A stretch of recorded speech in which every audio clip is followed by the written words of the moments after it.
नमस्कार, आप देख रहे हैं टोटल टीवी। मैं हूं सौरभ जौहरी। हमारी खास पेशकश में आपका स्वागत है। दिल्ली की सत्ता हासिल करने के बाद बीजेपी अब अपनी अगली रणनीति बना रही है। पार्टी नवंबर में बिहार में होने वाले विधानसभा चुनाव में हरियाणा मॉडल आजमाना चाहती है। यही वजह है कि प्रदेश के जिलों में बीजेपी नेताओं और आरएसएस के कार्यकर्ताओं को फोन करके बता दिया गया है कि आप तैयार रहें, आपको कभी भी आदेश मिल सकते हैं। सूत्र बताते हैं कि आरएसएस ने बिहार चुनाव की तैयारी 1 साल पहले से ही करनी शुरू कर दी थी। वोटर्स का मन टटोलकर आरएसएस स्वयंसेवक बीजेपी और एनडीए गठबंधन के लिए बड़ी रणनीति पर काम कर रहे हैं। ऐसे में क्या है संघ की रणनीति और बिहार चुनाव में किस तरह होगी बीजेपी के लिए गेम चेंजर साबित, ये सवाल है।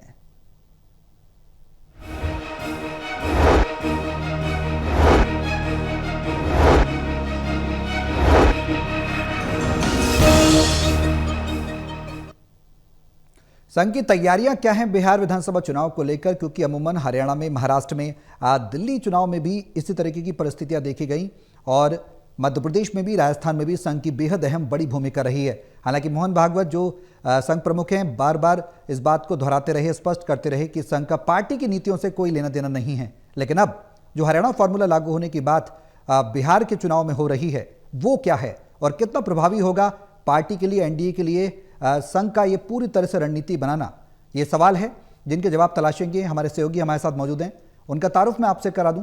हिसार से टोटल टीवी के acid editor doctor Mahesh Kumar, Panipat से टोटल टीवी के एसिड एडिटर देवेंद्र कथुरिया और वरिष्ठ पत्रकार वीरेंद्र सोनी जी हमारे साथ चर्चा में बने हुए हैं।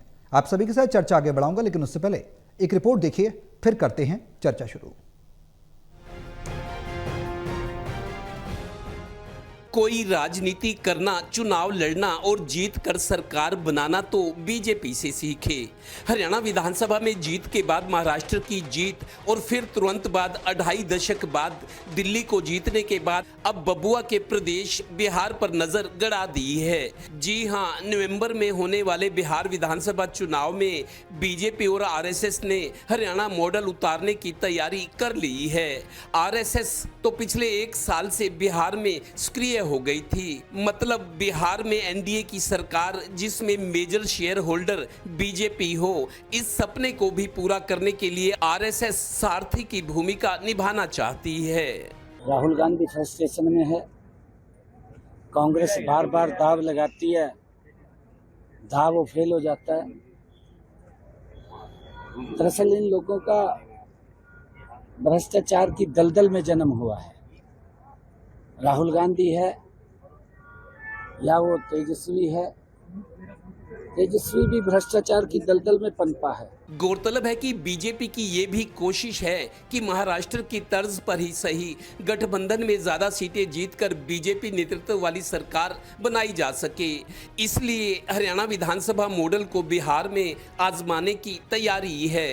प्रदेश बीजेपी और संभवतः आरएसएस के जिलों के कार्यकर्ताओं को ऊपर से फोन आने शुरू हो गए हैं कि बिहार चुनाव के लिए अपनी तैयारी रखो, कभी भी आदेश मिल सकता है। यानी बीजेपी जुनूनी पार्टी है, जो सोच लेती है उसे जमीन पर उतारने की कोशिश में लग जाती है। वैसे सूत्र बता रहे हैं कि आरएसएस 1 साल से बिहार में अपनी रणनीति पर काम कर रही है। हरियाणा में ट्रिपल इंजन की सरकार बनाने के बाद जिलों के कार्यकर्ताओं और दूसरी पंक्ति के नेताओं के अलावा यहां के विधायकों और मंत्रियों को भी बारी बारी से बिहार भेजा जाएगा। चलो बिहार, पहुंचो बिहार।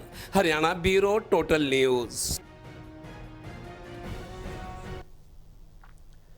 तो बिहार विधानसभा चुनाव को लेकर बड़ी तैयारी, बड़ी प्लानिंग, आखिर ये रणनीति क्या कहती है, कितना इसका इम्पैक्ट पड़ेगा? देवेंद्र, शुरुआत में आपसे ही कर रहा हूं, क्या चल रहा है संघ के अंदर आरएसएस के साथ समन्वय को लेकर? और एक गाहे बगाहे ये चर्चा होती रही है कि बीजेपी जहां भी प्लस पॉइंट लेकर आती रही है, यानी कि कहीं भी अपग्रेड हुई है, तो संघ का कहीं ना कहीं उसमें हाथ रहा है। बिहार में भी अब हरियाणा वाला फॉर्मूला लागू होने की बात हो रही है। देखिए सौरभ, 2024 में अक्टूबर में हरियाणा विधानसभा चुनाव हुए हैं। उन्हीं चुनाव से पहले, क्योंकि सरकार के खिलाफ बीजेपी की दूसरी सरकार थी, एंटी इनकम्बेंसी वाला जो मुद्दा था काफी मुखर हो रहा था। मैंने एक बीजेपी वाले से पूछा, जैसे क्योंकि पत्रकार नेताओं से, समाज के लोगों से मिलते रहते हैं, मैंने उनसे पूछा, कोई बात की, तो एक नेता ने ये जवाब दिया कि आरएसएस का काम चरित्र निर्माण है, देश को आगे ले जाना है। संकट के टाइम जैसे आजकल बाढ़ आई हुई है, गरीबों की, उनकी जरूरतमंदों की सेवा करनी है, चाहे वो अस्पतालों में हो, चाहे तूफान पीड़ित हो, कुछ आपदा आ जाए तो उस वक्त हमारी भूमिका रहती है कि दुखी लोगों की मदद करना। और दूसरा चरित्र निर्माण, ये दो मुख्य कार्य हैं। उनका ये कहना था कि हमारा बीजेपी से कोई वास्ता नहीं, उनका अपना काम है, हमारा अपना काम है। 2 साल पहले की बात है। बिल्कुल। अब जब हरियाणा के चुनाव फंस गए थे विधानसभा के, तो जिस तरीके से आरएसएस यूपी से, दिल्ली से कार्यकर्ताओं के अंदर खातिर ड्यूटियां लगी, लोगों के घरों में गए, उनको समझाया कि मोदी जी का रहना इस देश के लिए, हिंदू के जन जागरण अब हो रहा है।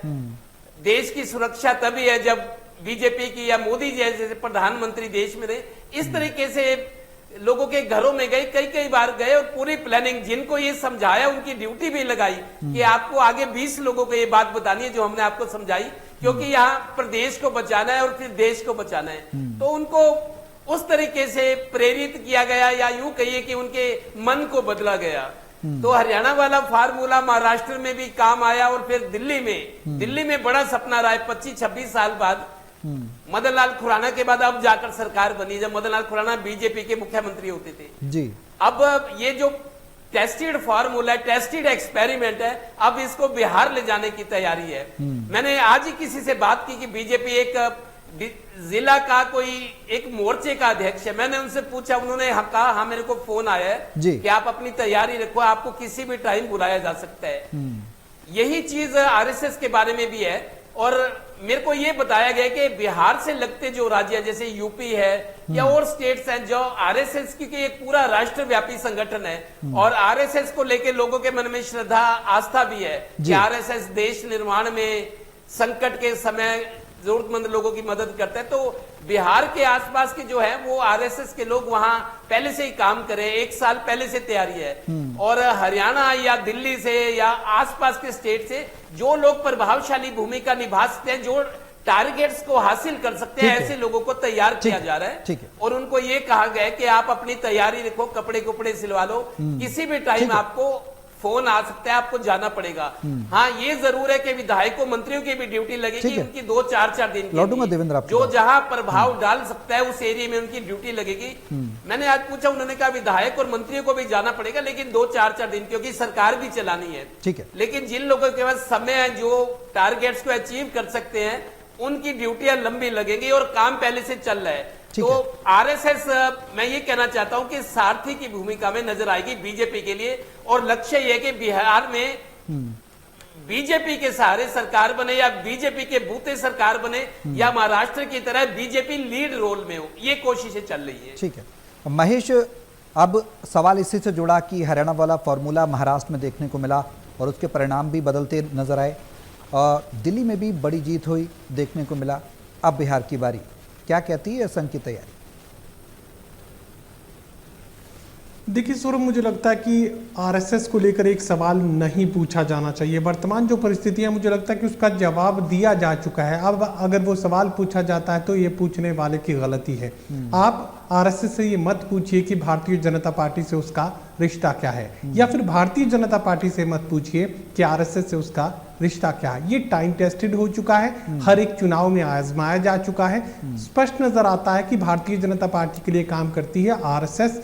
एक अंडर कवर आप कोशिश जो है वो मानकर चलिए, और चुनाव जब भी आता है तो वो अंडर कवर जो है वो ऑन कवर आ जाता है। फिर फ्रंट लाइन पर आरएसएस के कार्यकर्ता, आरएसएस के प्रचारक चुनाव के लिए तैयारी करते नजर आते हैं। और न सिर्फ आरएसएस बल्कि इनकी जितनी शैडो संस्थाएं हैं वो सारी की सारी फिर एक पार्टी कार्यकर्ता की तरह काम करने लगती हैं। तो ये सवाल ही गलत है कि ये पूछा जाए कि आरएसएस से भारतीय जनता पार्टी का रिश्ता क्या है। ये रिश्ता जग जाहिर हो चुका है, दुनिया इस रिश्ते को समझ चुकी है। अब आपका सवाल यह है कि क्या हरियाणा का फॉर्मूला, देखिए एक कुछ फॉर्मूले ऐसे होते हैं जो टाइम टेस्टेड होते हैं और जो यूनिवर्सल एक्सेप्टेंस के साथ आते हैं। यहां मैं जिक्र करना चाहूंगा डिवाइड एंड रूल, अंग्रेजों का एक फॉर्मूला था जिस पर पूरे भारत को अपने गुलामी के शिकंजे में लेने में कामयाब हुआ था अंग्रेज जो है अंग्रेजी हुकूमत कायम करने में कामयाब हुई थी। डिवाइड एंड रूल, डिवाइड तो खुद ब खुद होते हैं अलग अलग राजनीतिक दलों में। अलायंस की बात की जाए तो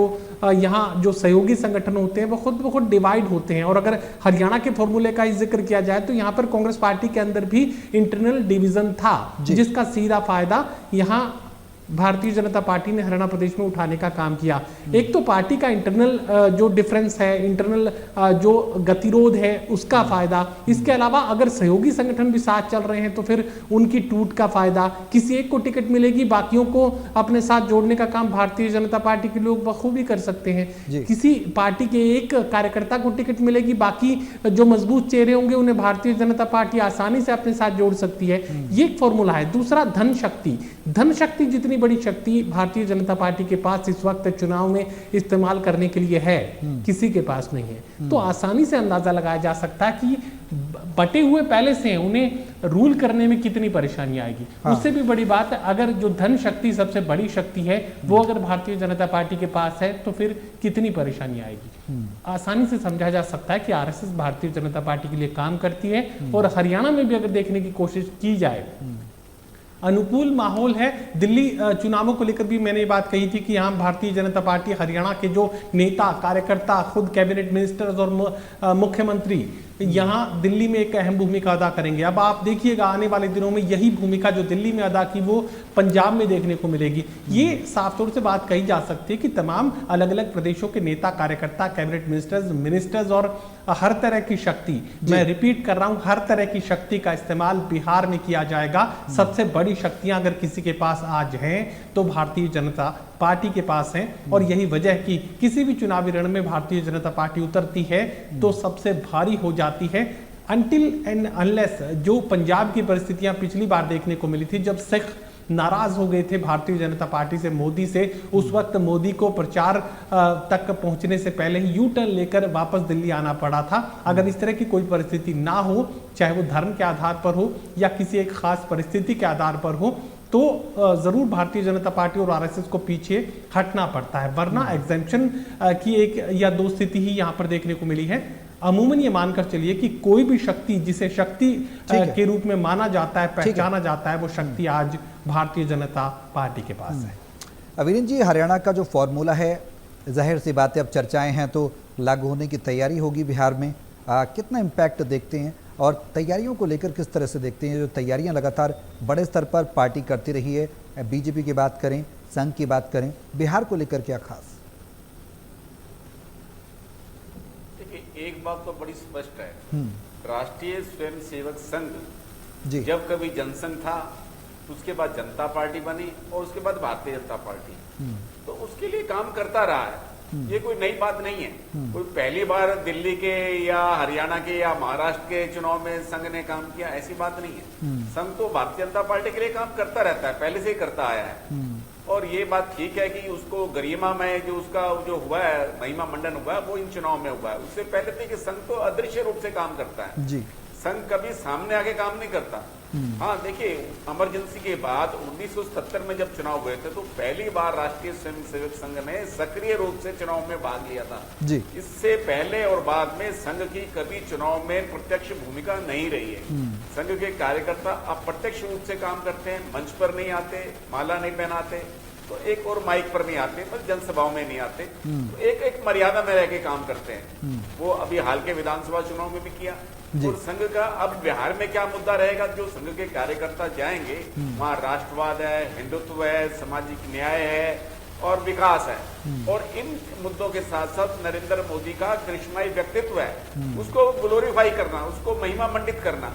और ये बताया जाएगा कि अगर भारतीय जनता पार्टी सत्ता में आती है, इसी का मतलब एक मजबूरी है, हिंदुत्व की जो भावना है, जो हिंदुत्व को धार दी जा सकती है, भारतीय जनता पार्टी के शासन में ही दी जा सकती है जी। तो संघ के कार्यकर्ताओं की अपनी कार्य प्रणाली है, वो भारतीय जनता पार्टी के अधीन होकर काम नहीं करते, उनकी अपनी कार्यशैली है। वो अपने जो अधिकारी होते हैं, जो पदाधिकारी होते हैं, उनके प्रति दायित्व होता है उनका, उनको जो फीडबैक देते हैं वो फिर भारतीय जनता पार्टी के नेताओं को देते हैं और ये समन्वय के साथ होता है जी। किस कार्यकर्ता की, किस जाति विशेष के नेताओं की ड्यूटी कहाँ लगानी है, किनकी कहाँ आवश्यकता है, किसका कहाँ उपयोग हो सकता है, ये संघ के जो पदाधिकारी हैं वो तय करते हैं। फिर भारतीय जनता पार्टी के नेताओं से तालमेल के करके एक योजना बनाई जाती है, प्रवासी कार्यकर्ता के रूप में उनकी दायित्व उनका तय किया जाता है। तो ये हर चुनाव में होता है, कोई नया नहीं है। और देखिए इस चुनाव में भी जो संघ के कार्यकर्ता जो जा सकते हैं, जिनका जहां जहां प्रभाव है, जहां देखिए जो कार्यकर्ता नहीं जा सकते तो जो उनके संबंधी होते हैं उनसे संपर्क करने के लिए कहा जाता है, ताकि आगे से आगे जो संघ की विचारधारा है उसको वहां तक पहुंचाया जाए। संघ की विचारधारा को कौन प्रभावित कर सकता है, कौन लागू कर सकता है, वो भारतीय जनता पार्टी कर सकती है। ये आम जनता को समझाया जाता है कि भारतीय जनता पार्टी का ही शासन में आना क्यों जरूरी है। और कोई संघ के कार्यकर्ता बड़ी बड़ी सभाओं में या बड़ी बड़ी रैलियां करके नहीं करते, वो छोटे छोटे झुंड बनाकर, ग्रुप बनाकर, मतलब वहां जाकर उनसे चर्चा करते हैं, उनको बताते हैं। वो सीधी भारतीय जनता पार्टी को वोट देने की अपील नहीं करते, वो प्रत्यक्ष रूप से जाते हैं कि भारतीय जनता पार्टी क्यों जरूरी है, हिंदुत्व कहाँ, हिंदू संगठित क्यों होने चाहिए, वो इस मुद्दे पर बात करते हैं। भाई अगर आप संगठित नहीं होंगे तो क्या होगी, अराजकता फैलेगी। तो उनकी एक कार्यशैली होती है, उस कार्यशैली के अधीन काम करते हैं। और भारतीय जनता पार्टी जो है संघ के कार्यकर्ताओं से जो फीडबैक मिलता है उसके आधार पर अपनी योजना की रचना करती है। वीरेंद्र जी, तैयारी बिहार के हर गांव में 10-10 लोगों की टीम बनाने की भी है। बड़े स्तर पर तैयारी, इस बात से इनकार नहीं किया जा सकता। अप्रोच रहेगी दिल्ली से हरियाणा और फिर हरियाणा से बिहार। देखिए बिहार के चुनाव के लिए भी संघ का एक तरह से भारतीय जनता पार्टी को अप्रत्यक्ष समर्थन है जी। तो संघ के कार्यकर्ता भी जा रहे हैं, संघ अपने ढंग से फीडबैक लेता है। संघ जो कार्यकर्ता होते हैं वो उम्मीदवारों के चयन में भी मुख्य भूमिका निभाते हैं और किस जाति को समाज, सोशल इंजीनियरिंग के भी वो ये रचना करते हैं किसको टिकट देना उपयुक्त रहेगा। देखिए जो उम्मीदवारों का फैसला तो भारतीय जनता पार्टी करती है बिल्कुल, लेकिन अध्यक्ष रूप से उस फैसले को प्रभावित करने में संघ के लोग शामिल होते हैं। संघ के लोग ही फीडबैक देते हैं कि कौन सा मुख्य नेता जो है वहां प्रभावी रहेगा, कहाँ हमारी कमी है। तो संघ का अपना एक फीडबैक, अपना सर्वेक्षण होता है। वो सर्वेक्षण के आधार पर जो है वो भारतीय जनता पार्टी के नेताओं को परामर्श देते हैं। उस परामर्श को मानना या ना मानना ये भारतीय जनता पार्टी के नेताओं पर निर्भर होता है, लेकिन संघ अपनी राय अवश्य देता है। और संघ के जो कार्यकर्ता होते हैं वो जाकर अपने, ये नहीं कि वो भारतीय जनता पार्टी के मंच पर जाएंगे, वो अपने ढंग से, उनकी अपने कार्य पद्धति है, उस कार्य पद्धति के हिसाब से वो अपने कार्यकर्ताओं के बीच जाते हैं। जो भारतीय जनता पार्टी से लोग नाराज हैं उनकी नाराजगी को दूर करते हैं, उनके बीच उठते बैठते हैं, तो वो अपना एक संदेश देते हैं। तो इसका एक परिणाम आता है, जो लोग नाराज होते हैं उनकी नाराजगी दूर होती है, जो लोग नाराज फिर भी बने रहते हैं जी। तो उसका फीडबैक भारतीय जनता पार्टी के नेताओं को दिया जाता है ताकि वो उनकी तरफ जो है ध्यान दें, जो उनकी नाराजगी के मुद्दे क्या हैं, उनकी शिकायतों को दूर किया जाए, भविष्य में इसकी पुनरावृत्ति ना हो। तो इस ढंग से संघ की अपनी एक कार्य पद्धति है, उस कार्य पद्धति और मर्यादा और उसकी सीमा के अंदर ही संघ काम करता है। ये नहीं कि संघ जो है भारतीय जनता पार्टी के नेताओं के साथ मंच साझा करता है, ऐसा नहीं है। उनका एक अपनी मर्यादा है, उसी मर्यादा में वो संघ के जो कार्यकर्ता काम करते हैं। देवेंद्र, बेहद अहम सवाल है। वो सवाल ये कि बिहार हरियाणा डेमोग्राफिक चेंज काफ़ी बड़े हैं, जाहिर सी बात है ज़मीनी मुद्दे भी अलग अलग तरह के होंगे। भौगोलिक परिवेश से देखें तो वो क्या है? देखिए सौरभ, पहले तो मैं एक बात बताऊं, जब हरियाणा विधानसभा के चुनाव परिणाम आए थे 5 अक्टूबर को वोटिंग हुई थी, 8 तारीख को रिजल्ट आया था। थोड़े दिन बाद मेरे को एक आरएसएस के बहुत प्रभावशाली और बहुत बड़े उद्योगपति है पानीपत में, हंसकर उन्होंने मेरे को कहा था बीजेपी का बस का नहीं था इस बार, क्योंकि एंटी इनकम्बेंसी जबरदस्त थी, बीजेपी के बस का नहीं था सरकार बनाना, ये तो हमने बनवा दी। अब एक लाइन का मतलब आप समझ आइए, पहले तो ठीक है मदद करते रहे होंगे आरएसएस, लेकिन इस बार खुलकर हुई हरियाणा में। और हरियाणा में जो एक मॉडल बना, जो तरीका अपनाया गया, वो तरीका बिहार ले जाने की तैयारी है। रही बात बिहार और हरियाणा में फर्क क्या है, देखिए हरियाणा में विकास की बात है, विकास चूंकि दिल्ली देश की राजधानी है, यहाँ अच्छा खासा व्यापार है, संपन्नता है, यहाँ पे समृद्धि है बिहार के मुकाबले। बिहार में हालांकि आईएएस आईपीएस बहुत बनते हैं, लेकिन वहां की अर्थव्यवस्था के मुकाबले ये हरियाणा ज्यादा मजबूत है, अर्थव्यवस्था की दृष्टि से, व्यापार की दृष्टि से, उद्योग की दृष्टि से। आप देखिए फरीदाबाद, गुड़गांव में जो ट्रैक्टर बनते हैं, कारें बनती हैं, पूरे देश को सप्लाई होते हैं, विदेश में भी जाती है। तो हरियाणा समृद्ध प्रदेश है। हरियाणा की परिस्थितियां कुछ अलग थी। बिल्कुल। अगर परिस्थितियां अलग नहीं होती तो आम आदमी पार्टी यहाँ नाकामयाब क्यों होती। बिल्कुल। दिल्ली और हरियाणा की परिस्थितियों में भी फर्क है। बिल्कुल। तो बिहार की चूंकि वहां जातिवाद का ज्यादा प्रभाव है, बड़ा स्टेट है और वहां विकास की बात भी होती है, थोड़ा सा बदला है इस समय, लेकिन जात पात देखी जाती है, किस तरीके से अपने को जिसको नेता मानते हैं उसके पीछे काफिला बना लेते हैं लोग, भीड़ इकट्ठा हो जाती है, तो परिस्थितियां अलग है। फिलहाल ये कि हरियाणा मॉडल जो यहाँ अपनाया गया है कि आरएसएस के लोग पर्दे के पीछे रहकर काम करेंगे। आरएसएस के लोग 3 तरह से काम करेंगे बिहार में, जो इनपुट्स हैं कि वो पहले उन लोगों से मिलेंगे जो रूठे हुए हैं, जैसे हरियाणा में जो बीजेपी से रूठ गए थे, बीजेपी की खिलाफत करते हैं, उनसे पूछेंगे क्यों, आपको नाराजगी क्या है, आप क्यों नाराज हो, उनके मन की बात लेंगे, चाय पिएंगे, उनसे बतियाएंगे, दूसरी बार जाएंगे, उनका फीडबैक लेंगे और उसकी एक लिस्ट बनेगी। लिस्ट बनाकर लोग नाराज क्यों हैं वो नेताओं को देंगे बड़े बिहार के, कि इस वजह से लोग नाराज हैं, आप ये दिक्कतें दूर करो, हम फिर उनके पास जाएंगे। तो इस तरीके चरणबद्ध तरीके से कैसे रूठे हुए लोग हैं उनको अपने पक्ष में लाना, अपने पाले में मिलाना, उनके पब्लिक ओपिनियन बनाना, उनके दिमाग को चेंज करना, ये आरएसएस का काम है। और अंदर खाते होगा, खुलकर नहीं होता। शायद जो हरियाणा में जैसा कुछ हुआ है बिहार में वैसा करने की प्लानिंग है। महेश, माइक्रो मैनेजमेंट इसे कहा जा सकता है, कमजोरियों पर काम करता है संघ, इस बात से इनकार नहीं किया जा सकता और पार्टी को जाहिर सी बात है इनडायरेक्टली फायदा तो होता ही है। देखिए, कमजोरी क्या है उसे पहचानने का काम भी आरएसएस की तरफ से किया जाता है। आपको याद होगा कि लोकसभा चुनाव में अनुसूचित जाति के लोग कांग्रेस के पाले में खड़े नजर आ रहे थे और विधानसभा चुनाव आते आते डिप्राइव्ड शेड्यूल क्लास के अलग आरक्षण के वर्गीकरण, एससी में अलग आरक्षण के वर्गीकरण का मुद्दा भारतीय जनता पार्टी ने उठाया और सीधा फायदा विधानसभा चुनाव में हासिल किया। तो कौन से मुद्दे असरदार होंगे, कौन से बड़े फैसले लिए जा सकते हैं, नीतिगत फैसले क्या हों, किस तरह के उनके परिणाम सामने आएंगे, कौन से जातिगत इक्वेशंस को बनाने की जिम्मेदारी जो है वो आरएसएस पर डाली जा सकती है, कौन से उम्मीदवार हैं जो जातिगत आधार पर जीत की मंजिल तक पहुंच सकते हैं, ये तमाम सवाल हैं जिनके जवाब आरएसएस के लोग, संगठन से जुड़े लोग लेकर आएंगे। अविनाश जी, शॉर्ट में कमेंट चाहूँगा। पॉलिसी की बात महेश ने भी की, डिवाइड हैं, बटे हुए धन शक्ति का इस्तेमाल किया जाएगा, लेकिन अब सवाल यह है कि जो रणनीतियाँ हैं वो पार्टी बीजेपी के लिए खासकर आरएसएस बनाता रहा है, इस बात से इनकार नहीं किया जा सकता, लेकिन आगे की दूरगामी जो रणनीति है, जो बात कही जा रही है कि बस एक कॉल का इंतजार करना, 1 साल पहले से रणनीति तैयार करनी शुरू कर दी आरएसएस ने बिहार के लिए, ये कहना गलत नहीं होगा कि चुनाव नहीं आते लेकिन उससे पहले से ही एक्टिव रहती है खुद आरएसएस और इसीलिए बीजेपी भी एक्टिव रहती है?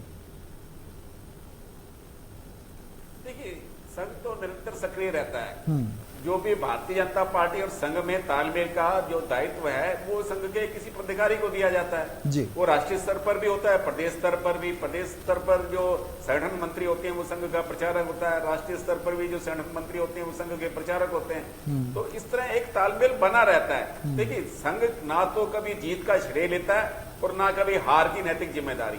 ये श्रेय लेना और हार की जिम्मेदारी लेना ये भारतीय जनता पार्टी के पदाधिकारियों का काम है।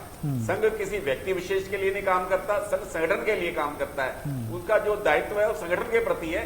तो इस तरह संघ तो निरंतर ही भारतीय जनता पार्टी को आगे बढ़ाने का काम करता रहता है, लेकिन मर्यादा में। वीरेंद्र जी, एक शॉर्ट में और चाहूंगा एक सवाल। आरजेडी और कांग्रेस का जुगलबंदी देखने को मिल रही है बिहार में, संघ की तैयारियां उस पर भारी पड़ेंगी, इस बात से इनकार नहीं किया जा सकता, क्या लगता है? देखिए, निश्चित रूप से संघ अनुशासित संगठन है, संघ का काफी नेटवर्क है, संघ हर वर्ग में, मतलब समाज के हर वर्ग में संघ की पहुंच है और संघ जो है वहां तक पहुंच रखता है जहां पर आरजेडी और कांग्रेस के कार्यकर्ता कल्पना भी नहीं कर सकते। तो संघ का आम व्यक्ति से संवाद जो है वो जो समन्वय है, उससे जो आत्मीयता है, ये भारतीय जनता पार्टी को संबल प्रदान करती है। चलिए, बहुत शुक्रिया आप सभी का हमारे साथ इस चर्चा में शामिल होने के लिए। तो संघ बिहार में फॉर्मूला लागू करने जा रहा है, हरियाणा का कितना फायदा होगा आने वाला समय में, ये देखने वाली बात होगी। मेरे साथ इस खास पेशकश में भी के लिए बस इतना ही। नमस्कार।